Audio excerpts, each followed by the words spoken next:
Commander Zara Chen stepped off the transport shuttle onto the dusty surface of Terra 7, her boots making soft impressions in the red soil. The air felt different here, thicker somehow, carrying scents she couldn't identify. Around her, the other members of the Galactic Survey team were already unpacking their equipment, their various alien forms moving with practiced efficiency. "Remember, this is a Category 5 world," announced Dr. Vextar, the mission's Zentorian leader. His four eyes scanned the horizon where strange creatures moved in the distance. "The indigenous species here are considered extremely dangerous. We maintain strict protocol at all times." Zara nodded, adjusting her scanner. As the only human on the team, she was used to being the odd one out. Humans were still relatively new to the Galactic Federation, having joined only 50 years ago. Most species viewed them as weak, fragile beings who had somehow managed to stumble into space travel. The settlement they approached looked primitive compared to the gleaming cities of the core worlds. Wooden structures dotted the landscape, and the locals moved about on foot or in simple wheeled vehicles. But what caught Zara's attention were the large, four-legged creatures scattered across the fields. They stood nearly 2 meters tall, with flowing manes and powerful builds that spoke of raw strength. "Those are the native predators," whispered Clix, the insectoid communications officer. Her mandibles clicked nervously. "The locals call them horses. They use them as weapons of war. Very dangerous. Very unpredictable." Dr. Vextar pulled up his holographic notes. "According to our records, these creatures can reach speeds of up to 60 kilometers per hour. They weigh nearly half a ton each and have been known to crush their enemies beneath their hooves. The indigenous humans have somehow formed an alliance with these beasts, using them to dominate their world." Zara watched as one of the local humans approached one of the horses. She expected to see some kind of confrontation, perhaps the human using an energy weapon to subdue the creature. Instead, the human simply walked up to the animal and placed a hand on its neck. The horse lowered its massive head and the human began stroking its face gently. "Fascinating," Dr. Vextar murmured. "It appears they've developed some form of mind control technology." The survey team made their way toward the settlement, keeping what they believed was a safe distance from the horses. The local humans seemed friendly enough, gathering to greet the visitors with curious but welcoming expressions. Their leader, a weathered woman named Sarah, stepped forward. "Welcome to New Montana," Sarah said, her accent unfamiliar to the universal translators. "We don't get many off-world visitors out here." Dr. Vextar activated his diplomatic protocols. "We come in peace, seeking to understand your world and its inhabitants. We're particularly interested in your relationship with the local predators." Sarah looked confused for a moment, then followed his gaze to the horses. A smile spread across her face. "You mean the horses? They're not predators. They're our partners, our friends. Some of the gentlest creatures you'll ever meet." The survey team exchanged glances. Clearly, these humans had been living in such close proximity to the dangerous beasts that they'd developed some form of Stockholm Syndrome. It was a tragic but not uncommon phenomenon on isolated worlds. "We would be honored to observe your defensive techniques," Dr. Vextar said carefully. "Perhaps you could demonstrate how you control these creatures?" Sarah's smile widened. "Control them? Oh, you've got it all wrong. Come on, let me show you." Against the protests of her teammates, Zara found herself following Sarah toward the nearest group of horses. The creatures looked even more imposing up close, their muscles rippling beneath their coats, their eyes alert and intelligent. One of them, a magnificent brown stallion, turned to look directly at her. "This is Thunder," Sarah said, reaching up to pat the horse's neck. "He's been with our family for 12 years now. Sweetest disposition you could ask for." Zara's scanner was going crazy, detecting the horse's immense physical power, its capacity for violence. Yet the creature stood perfectly still, allowing Sarah to touch it freely. There was no sign of the control collars or neural implants the survey team had expected to find. "How do you keep them from attacking?" Zara asked, genuinely curious now. Sarah looked at her with surprise. "Attacking? Why would they attack? We take care of them and they take care of us.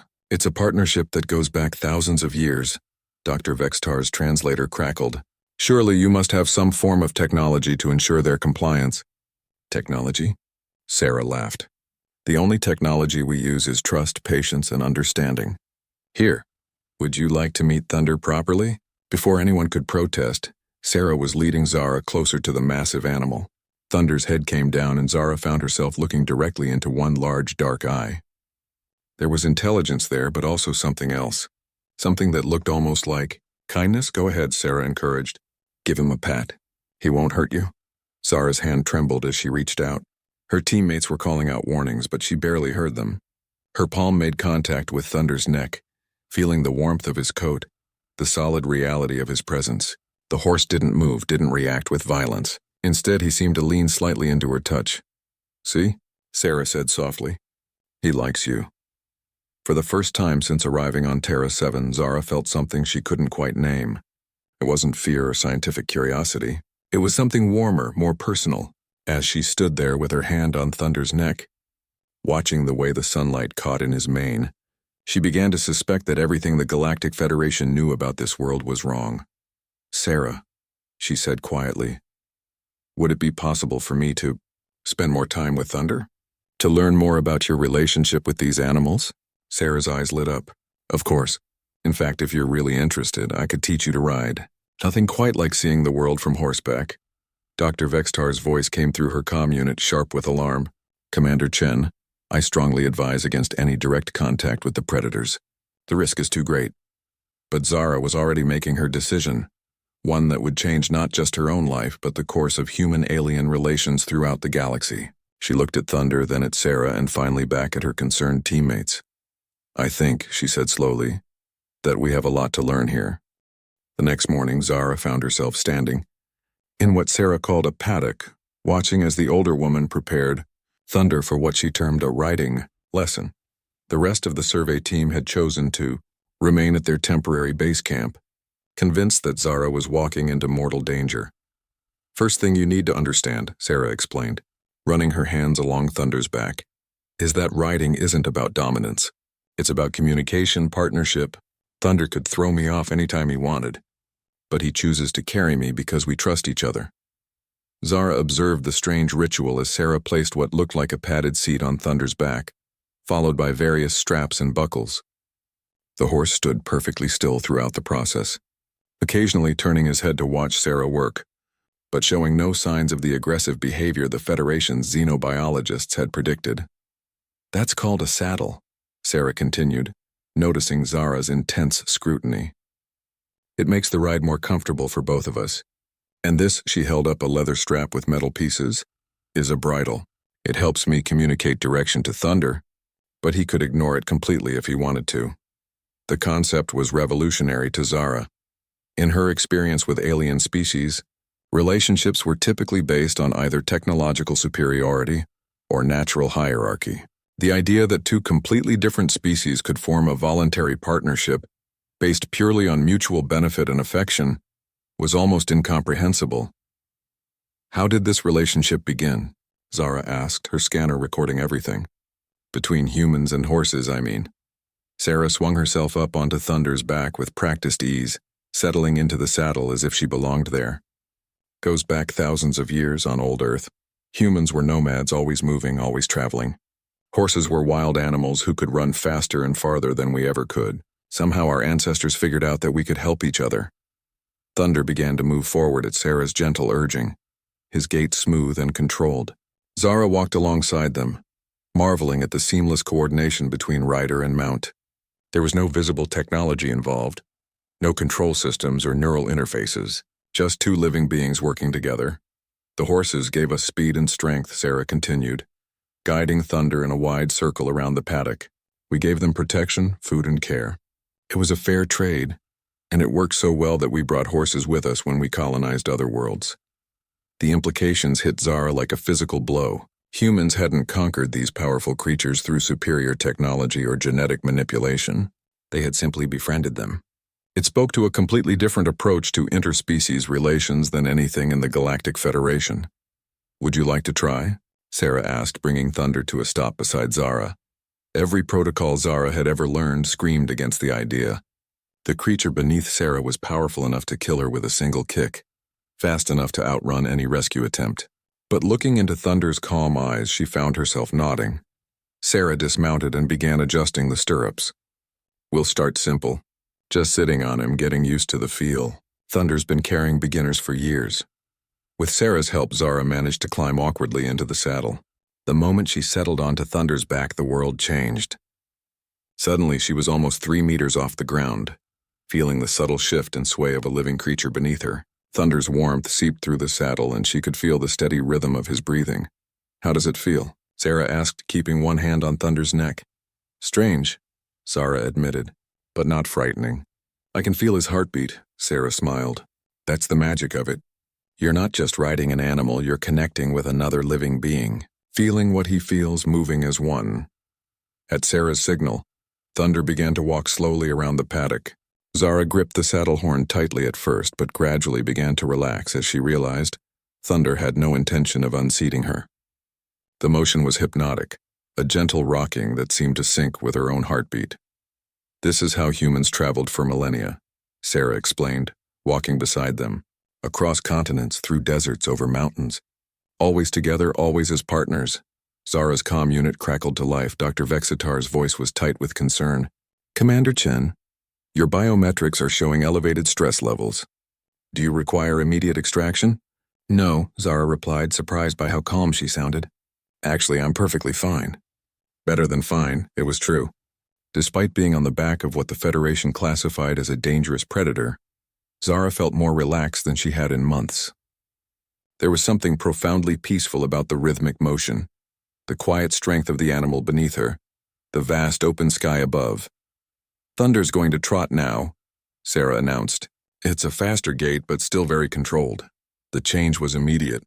Thunder's walk became a bouncing, energetic movement that initially caught Zara off guard. But as she learned to move with the horse's rhythm rather than fighting it, she began to understand what Sarah meant about partnership. This wasn't about controlling the animal, but about joining with it.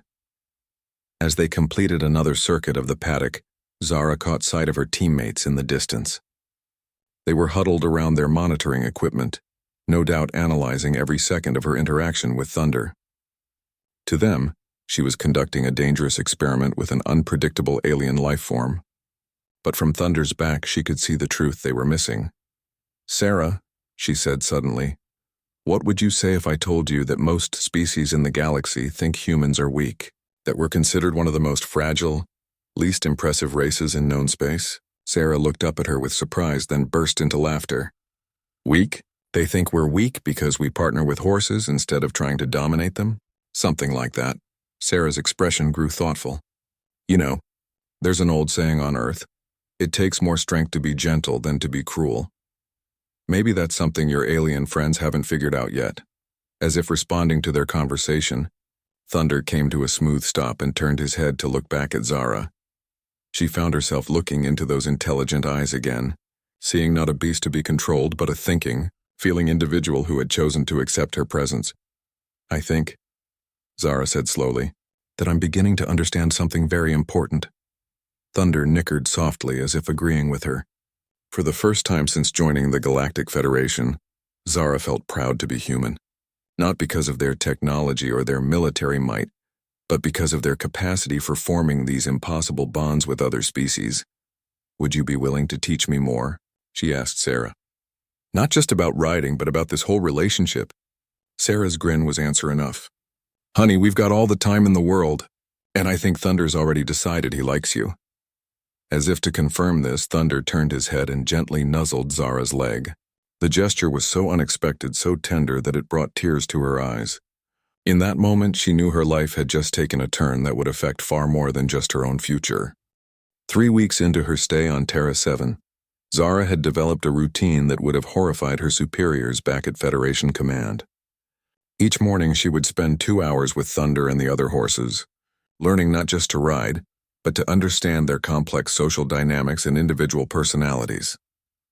"Watch how Starlight interacts with the younger horses," Sarah instructed, pointing to a gray mare who was gently nudging a foal away from the fence. "She's teaching him boundaries, showing him what's safe and what isn't. Horses have their own social structures, their own ways of communicating." Zara observed through her scanner and with her own eyes, noting the subtle ear movements, the positioning of bodies, the gentle touches that conveyed meaning between the animals. It was a sophisticated language that required no technology to interpret, only patience and observation. Her teammates had grown increasingly concerned about her obsession with the local fauna. Dr. Vextar had filed 3 separate reports requesting her immediate recall, citing concerns about psychological contamination and loss of scientific objectivity. But Zara's daily reports back to Federation Command were filled with observations that challenged everything they thought they knew about human-animal relations. The horses demonstrate clear emotional responses, she dictated to her recorder while brushing Thunder's coat. They show affection, concern for their herd members, and what can only be described as joy when running freely. Their relationship with humans appears to be genuinely voluntary, based on mutual benefit rather than coercion. Thunder turned his head to look at her as she spoke, as if he understood every word. Sarah had explained that horses were remarkably good at reading human emotions and intentions, often responding to feelings that humans weren't even aware they were projecting. "Commander Chen," Clix's voice crackled through her comm unit. "Dr. Vextar requires your presence at the base camp immediately. Priority Alpha." Zara sighed, giving Thunder a final pat before making her way back to where her teammates had established their research station. She found them clustered around a holographic display showing Federation military vessels in orbit around Terra 7. "We've received new orders," Dr. Vextar announced, his 4 eyes blinking in sequence. "High Command has decided that this world's resources are too valuable to leave under primitive human control. A colonization fleet is en route." Zara felt her blood run cold. Colonization? But this world is already inhabited. These people have been here for generations. The local humans will be relocated to a suitable reservation, Dr. Vextar continued clinically. The dangerous predator species will be contained or eliminated as necessary. This is standard procedure for Category 5 worlds. They're not predators, Zara exploded, causing her teammates to step back in alarm. They're domesticated animals, partners to the humans here. And the humans aren't primitive. They've created a sustainable society that works in harmony with their environment. Clix's mandibles clicked nervously. "Commander, your prolonged exposure to the local fauna appears to have affected your judgment. These creatures are classified as extremely dangerous." "Based on what evidence?" Zara demanded. "Have any of you actually spent time observing them? Have you tried to understand their behavior patterns, their social structures?" Dr. Vextar's voice was stern. "We don't need to understand them, Commander. We have comprehensive data from orbital surveys and atmospheric analysis. The facts are clear." Zara realized with growing horror that her teammates had never actually approached the horses. All their data came from long-range scans and theoretical models based on the animals' physical capabilities. They had never witnessed the gentle way Thunder nuzzled children, or seen how the horses would protectively surround an injured herd member. "How long before the fleet arrives?" she asked quietly. 72 hours, Dr. Vextar replied. "You're ordered to cease all contact with local inhabitants and prepare for evacuation." Zara nodded slowly, but her mind was racing. She had to warn Sarah and the others, had to find some way to prevent the destruction of everything they had built here. As she walked back toward the settlement, she could see Thunder and several other horses grazing peacefully in the afternoon sun, unaware that their world was about to change forever. Sarah was mending a piece of tack when Zara found her, her weathered hands working with practiced skill. "You look troubled," the older woman observed. "Something wrong?" "Sarah, I need to tell you something important." "My people, the Federation. They're coming to take over your world." Sarah's hands stilled. "I see, and what happens to us?" "They want to relocate you." "And the horses?" Zara's voice broke. "They think the horses are dangerous predators. They'll either contain them or kill them." For a long moment, Sarah was silent. Then she stood up, her expression resolute. "Well, we can't let that happen, can we?" "What can you do against Federation battleships?" "They have weapons that could level this entire continent." Sarah smiled grimly. "Maybe, but they don't understand what they're dealing with." "Come on, there's something you need to see." She led Zara to a communication hub that looked far more sophisticated than anything else in the settlement. "We're not as primitive as your friends think," Sarah explained, activating a holographic display that showed ship movements throughout the sector. "We've been part of an independent colonial network for decades. We just prefer to keep a low profile." Zara stared at the display in shock. "You have military assets?" "Not military exactly, but we have friends. Other colonies, other groups who value freedom over Federation control. And we have something your people don't understand. What's that? Sarah gestured toward the window, where thunder was visible in the distance. We have horses, and humans who know how to ride them. Before Zara could ask what she meant, Sarah was activating communication channels. Within minutes, she was speaking to leaders on dozens of different worlds, all part of what appeared to be a vast network of independent human colonies. The Federation's making their move, Sarah reported. We need the old protocol. Every rider, every horse, every world. As Zara listened to the responses flooding in, she began to understand the scope of what she was witnessing. Humans throughout the sector weren't just living with horses. They were organized, connected, and prepared for exactly this kind of situation. How is this possible? She asked. The Federation monitors all communications, all ship movements. Sarah's grin was fierce. They monitor electronic communications, military vessels, official trade routes. They don't pay much attention to a bunch of primitive farmers riding horses from place to place. Funny how invisible you can become when people think you're not worth watching. Through the window, Zara could see riders mounting their horses throughout the settlement, not just for pleasure or transportation, but with a purpose that spoke of long preparation and coordination. What are you planning? She asked. Something your Federation friends won't expect, Sarah replied. Something that'll show them exactly what humans and horses can accomplish together. Thunder appeared at the window, already saddled and ready. Sarah turned to Zara with a questioning look. Your choice, Commander. You can go back to your teammates and evacuate with the Federation fleet, or you can stay and help us show the galaxy what real partnership looks like. Zara looked at Thunder, remembering the feeling of connection she'd experienced on his back, the sense of belonging she'd never found in all her years with the Federation. Then she looked at Sarah, seeing in her weathered face the kind of determination that had carried humans across the stars. What do you need me to do? The Federation fleet dropped out of hyperspace precisely on schedule. 12 massive vessels taking positions around Terra 7. Admiral Korthak stood on the bridge of the flagship, reviewing the tactical data with satisfaction. The operation would be swift and efficient, standard doctrine for dealing with primitive worlds that required administrative adjustment. Initial scans confirm minimal defensive capabilities, reported his tactical officer. No orbital platforms, no energy shields, no military vessels of any significance. Admiral Korthax nodded. The humans on this world had shown typical short-sightedness, focusing on agriculture and animal husbandry instead of proper military development. It would make the transition much smoother. Begin the standard protocol, he ordered. Disable all communications, establish orbital control, then deploy ground forces for population processing. What the Admiral didn't know was that 3 days earlier, every human settlement on Terra 7 had received a very different kind of message. Not through electronic communications that could be monitored, but through a network that had operated in plain sight for decades. Riders on horseback, carrying information between communities faster and more reliably than any technology the Federation could track. Sarah had spent those 3 days coordinating what she called the oldest military strategy in human history. As Zara watched from Thunder's back, hundreds of riders had dispersed throughout the planet's vast wilderness areas, taking their horses and essential supplies to locations that didn't show up on any Federation survey. The key, Sarah had explained while they rode toward their assigned position, is understanding that this isn't about fighting their ships or their technology.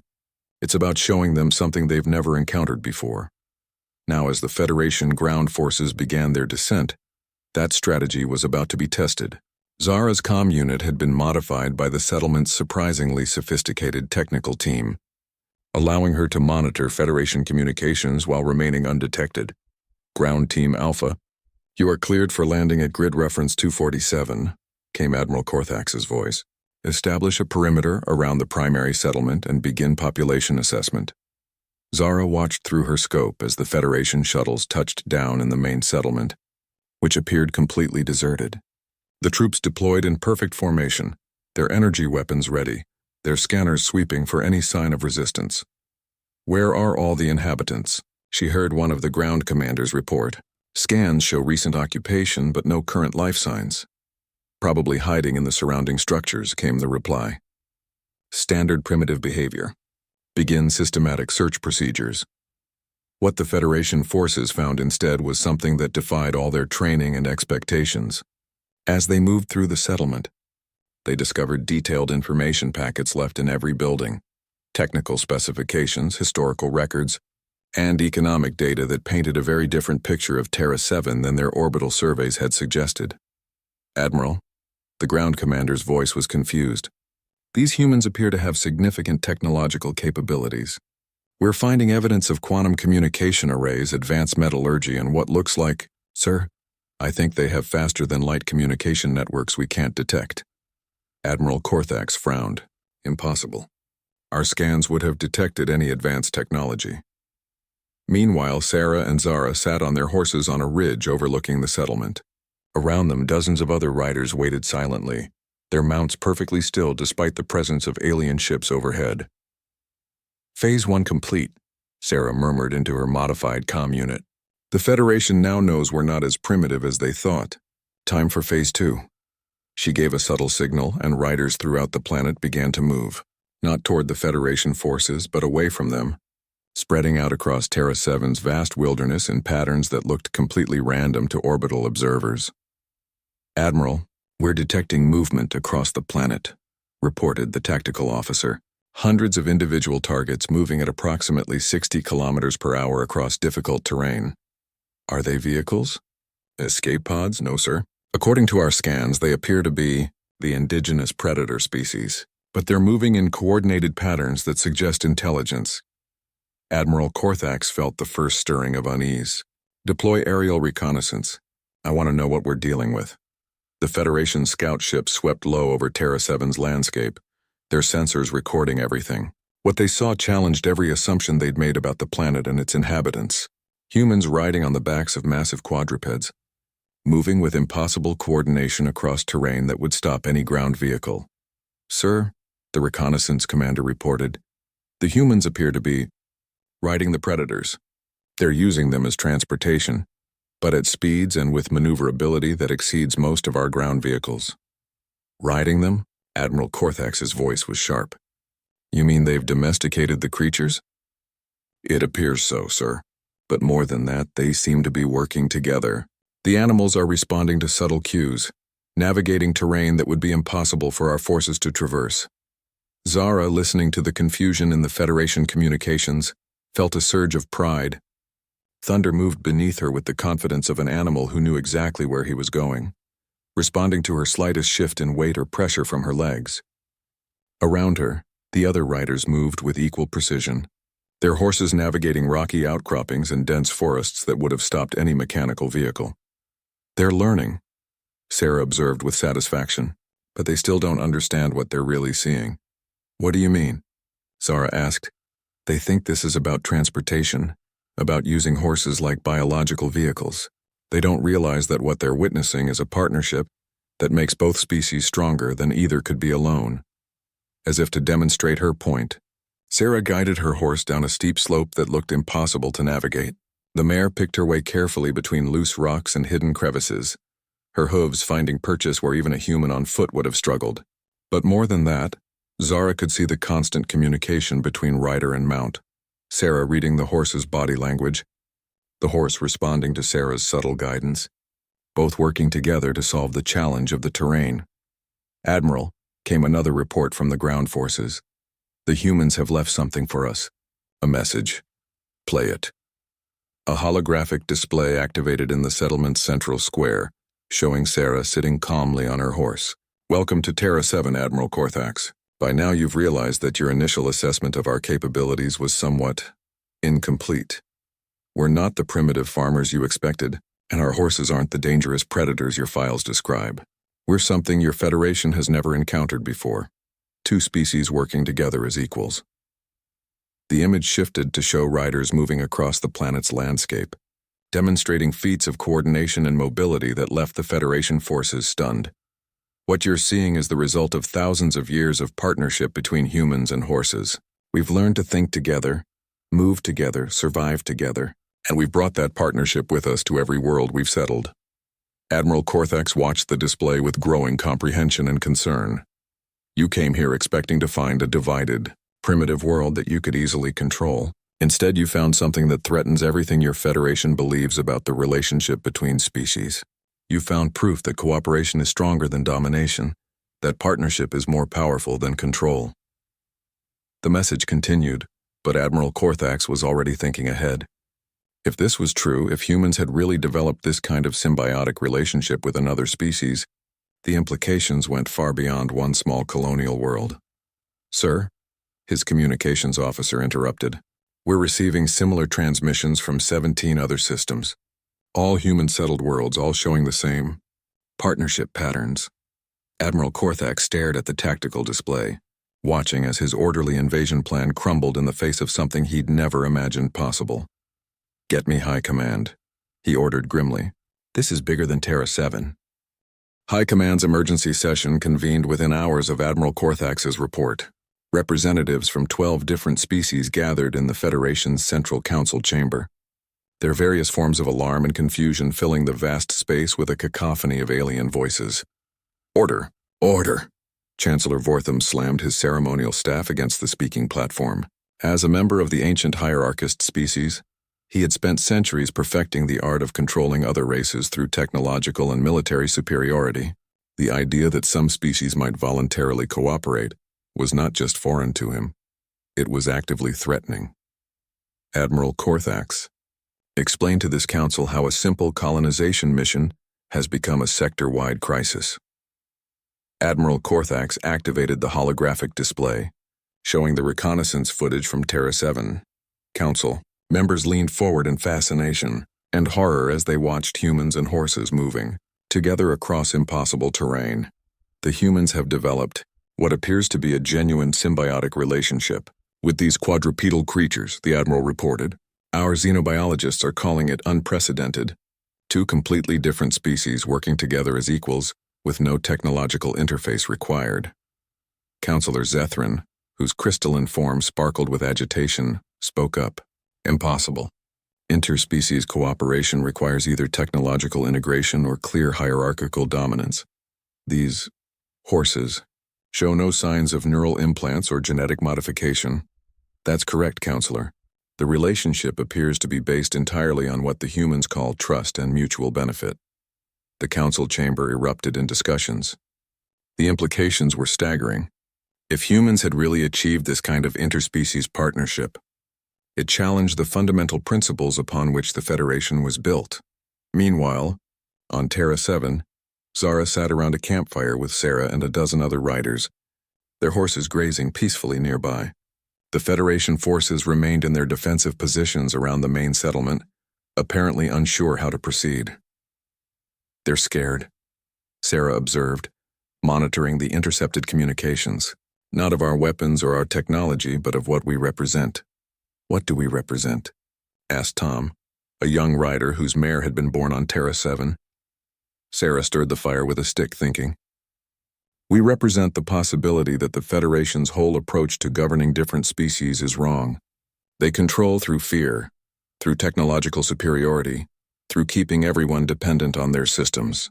But we've shown that different species can work together voluntarily, can make each other stronger instead of weaker." Zara nodded, understanding more clearly now why her fellow Federation officers had been so disturbed by her reports.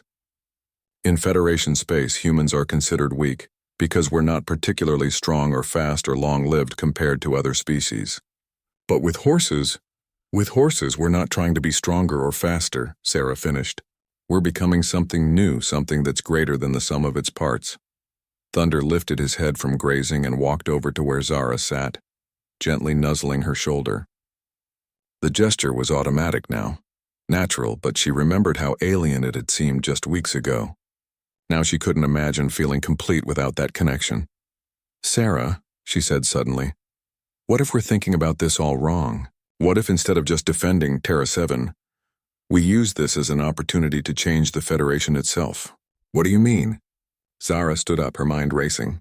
"The Federation controls through fear and dependency. But what if we could show them a better way? What if we could demonstrate that cooperation and partnership are actually more effective than domination?" Back in the Federation Council chamber, the debate was reaching a crucial point. Chancellor Vortham had called for an immediate vote on Protocol 7, the complete sterilization of Terra 7, and any other world showing similar contamination. We Cannot allow this virus of cooperation to spread, he declared. If other species begin to believe that voluntary partnership is possible, it will undermine the natural order that has maintained peace in our sector for millennia. But Councillor Ixtar, representing one of the Federation's military allies, raised a tentacle in objection. Chancellor, before we take such drastic action, perhaps we should consider the strategic implications. These humans have demonstrated capabilities we didn't know existed. Their mobility, their coordination, their ability to operate in terrain that would stop our ground forces. Might there be military applications? You're suggesting we study them? I'm suggesting we consider whether partnership might actually be useful. The chamber fell silent. The idea that the Federation might actually learn something from a supposedly primitive species was almost heretical. On Terra 7, Zara was implementing an idea that would have terrified her superiors. Using her access codes and her knowledge of Federation communication protocols, she began transmitting Sarah's message not just to High Command, but to every Federation world, every species, every colony that could receive it. People of the Federation, Sarah's voice carried across the galaxy. You've been told that different species can only coexist through control, through hierarchy, through fear. We're here to show you that there's another way. The transmission showed riders from dozens of different worlds, humans who had carried horses with them wherever they went, forming partnerships that made both species stronger, faster, more capable than either could be alone. This is what cooperation looks like. This is what trust can accomplish. And this is what the Federation doesn't want you to see. The response was immediate and overwhelming. On Federation worlds throughout the sector, species that had been subjugated for centuries began to ask questions. If humans and horses could work together as equals, why couldn't they form similar partnerships with each other? On the mining world of Kepler 9, the enslaved Dulathi workers stopped their excavation and demanded to know why they couldn't negotiate as partners instead of being treated as property.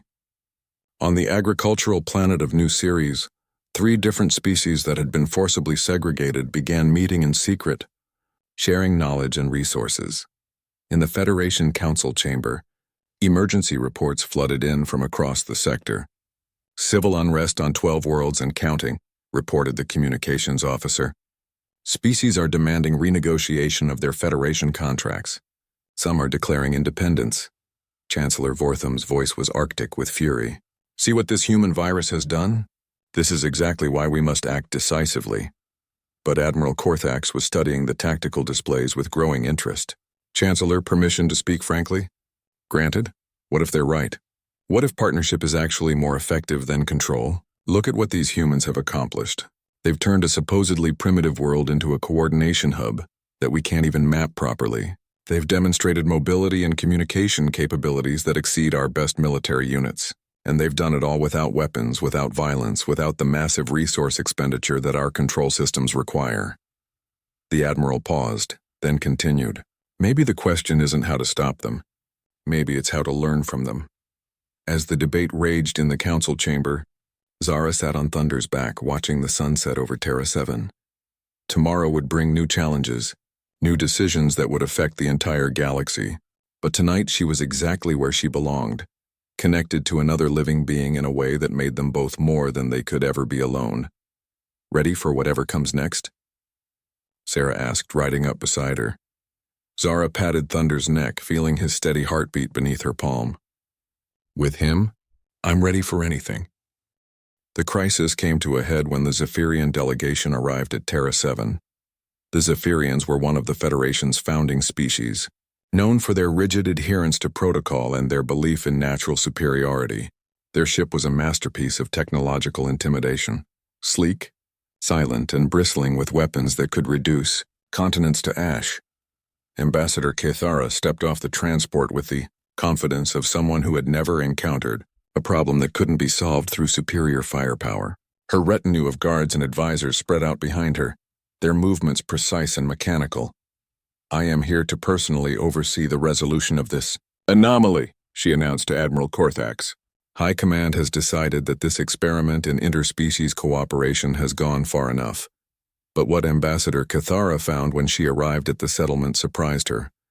Instead of cowering humans hiding behind primitive defenses, She encountered a delegation that rode out to meet her on horseback, moving with a coordination and grace that her military scanners couldn't properly analyze. Sarah led the group, sitting easily on her mare while Zara rode beside her on Thunder. Behind them came representatives from a dozen other human colonies, each paired with a horse that seemed to anticipate their rider's every movement. "Ambassador Cathara," Sarah called out as they approached. "Welcome to Terra 7. We've been looking forward to this conversation." The ambassador's scanning equipment was going haywire, trying to classify the horses as either technology or weapons and failing at both. "These creatures, are they armed? Are they some form of biological warfare?" Sarah's laughter was genuinely amused. "Armed? Only with the desire to work together and see what we can accomplish as partners. Would you like to meet them properly?" Before the ambassador could object, Sarah dismounted and approached the Zephyrian delegation on foot. Her mare followed without any apparent command, staying close to her side with the easy familiarity of long partnership. "This is Willow," Sarah explained, running her hand along the horse's neck. "She's been my partner for 8 years. We've traveled together across 3 star systems, helped establish 2 new colonies, and raised 4 foals who are now working with other riders throughout the sector." Ambassador Cathara stared at the interaction, her technological mindset struggling to process what she was seeing. "Where are the control interfaces? The neural implants? How do you ensure obedience?" "Obedience?" Sarah looked puzzled. "Why would I want obedience?" "I want partnership. Willow chooses to work with me because it benefits both of us. I provide her with food, shelter, and veterinary care. She gives me transportation, companionship, and abilities I could never have on my own." Zara guided Thunder closer to the ambassador's group, noting how the Federation guards tensed as the massive animal approached. But Thunder's ears were forward, his expression curious rather than threatening. "Ambassador," Zara said, "I spent 15 years in Federation service before coming here. I thought I understood interspecies relations, but what I've learned on Terra 7 has changed everything I believed about cooperation and partnership." "Commander Chen," Ambassador Cathara's voice was stern, "you are violating multiple Federation protocols by fraternizing with unclassified biological entities. Return to your assigned position immediately." Instead of complying, Zara dismounted and stood beside Thunder, one hand resting on his shoulder. "Ambassador, what if I told you that Thunder here can outrun any ground vehicle the Federation has deployed? That he can navigate terrain that would stop our best all-terrain units? That he can work for days without mechanical maintenance or fuel supplies?" "I would say that's irrelevant. Technology will always surpass biological limitations." Sarah exchanged a meaningful look with the other riders. "Would you be willing to put that to the test?" What followed was the most extraordinary demonstration in Federation history. The human riders spread out across Terra 7's challenging landscape, their horses carrying them through terrain that had been classified as impassable for ground vehicles. They crossed rivers, climbed rocky slopes, and navigated dense forests with a speed and grace that left the Federation observers speechless. But more impressive than their physical capabilities was their coordination. Without any visible communication technology, the riders moved as a single unit, responding to threats and obstacles with instantaneous cooperation. When one horse stumbled, others immediately moved to provide support. When a group encountered a blocked path, they flowed around it like water, regrouping seamlessly on the other side. "How are they communicating?" demanded the ambassador's tactical advisor. "Our scanners detect no electronic signals, no quantum entanglement, no technological interface of any kind." Ambassador Cathara was beginning to understand why High Command was so concerned. This wasn't just about transportation or even cooperation. It was about a completely different way of thinking about relationships between species. "They're not communicating through technology," she said slowly. "They're communicating through understanding, through years of working together until they can anticipate each other's needs and responses." The demonstration culminated when the riders gathered on a hilltop overlooking the Federation landing site. From their position, they could see the massive technological infrastructure that the Federation had deployed: energy shields, atmospheric processors, orbital communication arrays. All the tools of technological dominance. But from horseback, surrounded by partners who had chosen to work with them, the humans looked completely unimpressed by the display of Federation power. "Ambassador, Sarah called down to the delegation below. Your technology is impressive, but it requires constant maintenance, enormous resource expenditure, and rigid hierarchical control to function. What we have requires only trust, cooperation, and mutual benefit. And what you have is vulnerable to a single orbital bombardment, Ambassador Cathara replied coldly. Sarah's smile was sad, but understanding. You still don't get it, do you? This isn't about Terra 7, it's not even about horses. It's about proving that there's a better way to live together in the galaxy. As if summoned by her words, signals began appearing on the Federation's communication arrays. Reports from throughout the sector, from dozens of worlds where species that had been controlled by the Federation for generations were beginning to demand partnership instead of subjugation. The Frex mining collectives are declaring independence, reported the communications officer. The Altarian agricultural zones are demanding renegotiation of their labor contracts. The Centauri manufacturing worlds are requesting species integration protocols. Ambassador Cathara watched the reports flood in with growing alarm. The human-horse partnership wasn't just a curiosity anymore. It had become a symbol, a proof of concept that was inspiring revolutionary thinking throughout Federation space. Ma'am, her aide whispered urgently. High Command is requesting immediate implementation of Protocol 7, complete planetary sterilization. For a long moment, Ambassador Cathara stared up at the humans on their horses. She thought about the Federation's long history of maintaining peace through technological superiority and species segregation. Then she thought about what she had just witnessed. Two different species working together with an efficiency and coordination that exceeded anything in Federation military. Doctrine, negative, she said finally. We're not implementing Protocol 7. Ma'am, we're going to try something different. We're going to listen. The decision would change the course of galactic history, but it started with a simple recognition that sometimes the greatest strength comes not from controlling others, but from choosing to work together as equals. High above them, Thunder raised his head and nickered softly, as if approving of the ambassador's choice. And for the first time in her long diplomatic career, Ambassador Cathara found herself wondering what it would be like to have a partner instead of subordinates. 5 years after the Terra 7 incident, the galaxy was a very different place. The Grand Assembly of Galactic Species convened annually now, not in the sterile halls of the old Federation headquarters, but in rotating locations chosen for their symbolic value. This year they met in the rolling hills of New Montana, where representatives from 847 different species gathered under the open sky. Zara guided Thunder through the assembled delegates, marveling at the changes that had transformed galactic society. Where once there had been rigid hierarchies and technological barriers between species, now there were partnerships that would have been unimaginable just years before. The crystalline architects of Vega Prime had partnered with the organic builders of Earth's African colonies, creating living structures that grew and adapted to their inhabitants' needs.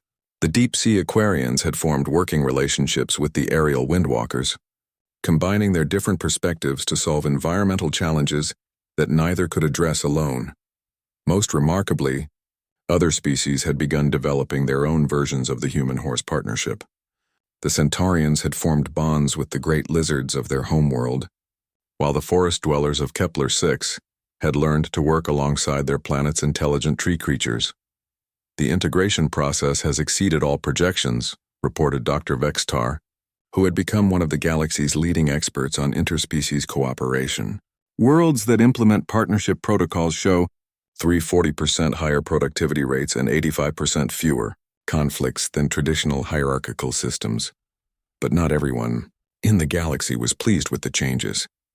Chancellor Vortham had been removed from power after attempting to organize a military coup against the new partnership protocols. He now led a splinter faction, called the Pure Federation, operating from hidden bases in the Outer Rim and conducting terrorist attacks against integration sites. Delegates, announced the current assembly coordinator, a human named Marcus who rode a magnificent black stallion. We have a situation that requires immediate attention. The holographic displays showed a fleet of Pure Federation ships approaching the Dulathi homeworld, where a major integration ceremony was scheduled to take place. The Dulathi, who had been enslaved by the old Federation for centuries, We're finally being recognized as equal partners in galactic society. Intelligence suggests Chancellor Vortham intends to demonstrate that partnership-based societies are vulnerable to military force. Marcus continued. He plans to destroy the ceremony and reinstate traditional hierarchical control. Ambassador Kithara, now one of the strongest advocates for the new partnership model, stood up in her speaking circle.